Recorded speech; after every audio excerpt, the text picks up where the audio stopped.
उज्जैन के महाराजा विक्रमादित्य अपनी वीरता और न्यायप्रियता के लिए प्रसिद्ध थे। उनके दरबार में 9 रत्न हुआ करते थे। उनमें से एक थे कालिदास। एक बार गर्मियों के दिनों में महाकवि कालिदास राजा विक्रमादित्य के साथ बैठे हुए थे। राजा और महाकवि कालिदास गर्मी से बेहद परेशान थे। दोनों के शरीर पसीने से लथपथ थे। प्यास के मारे बार बार कंठ सूखा जा रहा था। दोनों के पास मिट्टी की एक एक सुराही रखी हुई थी। प्यास बुझाने के लिए थोड़ी थोड़ी देर में उन्होंने पानी पीना पड़ रहा था। वीडियो में आगे जाने से पहले कृपया करके इस वीडियो को लाइक और हमारे इस चैनल को सब्सक्राइब जरूर करें। राजा विक्रमादित्य बहुत ही सुंदर व्यक्ति थे, जबकि कालिदास उतने सुंदर नहीं थे। विक्रमादित्य का ध्यान महाकवि कालिदास के चेहरे की ओर गया। वे चुटकी लेने के लिए बोल पड़े, महाकवि, इसमें संदेह नहीं कि आप अत्यंत विद्वान, चतुर और गुणी हैं, लेकिन ईश्वर ने यदि आपको सुंदर रूप दिया होता तो कितना अच्छा होता। राजा विक्रमादित्य की यह बात सुनकर महाकवि कालिदास बोले, महाराज, इसका उत्तर मैं आपको आज नहीं कल दूंगा। शाम होते ही कालिदास सीधे सुनार के पास गए।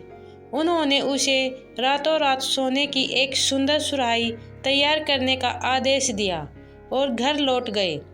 अगले दिन कालिदास ने पहले ही पूछकर राजा की मिट्टी की सुराही हटा दी और उसके स्थान पर सोने की सुराही कपड़े से ढक कर रख दी। ठीक समय पर राजा विक्रमादित्य कक्ष में पधारे। राजा विक्रमादित्य और महाकवि कालिदास वार्तालाप करने लगे। कल की तरह आज भी बहुत गर्मी थी।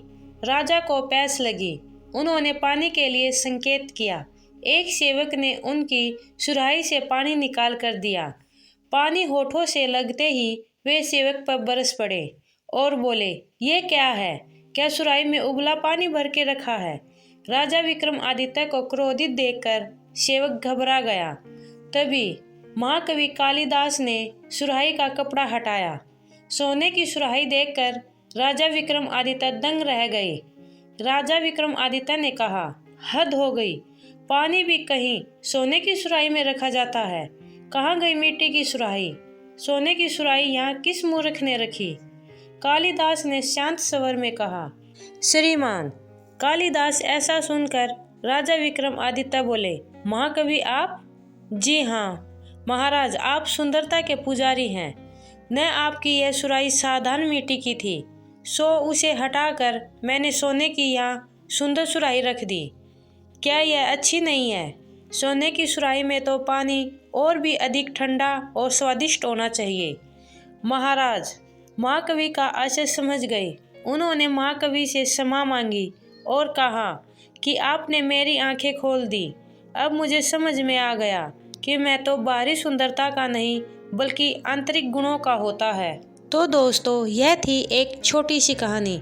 इस कहानी से हमें यह शिक्षा मिलती है, हमें किसी के रंग रूप पर आकर्षित न होकर बल्कि उसके गुणों पर आकर्षित होना चाहिए।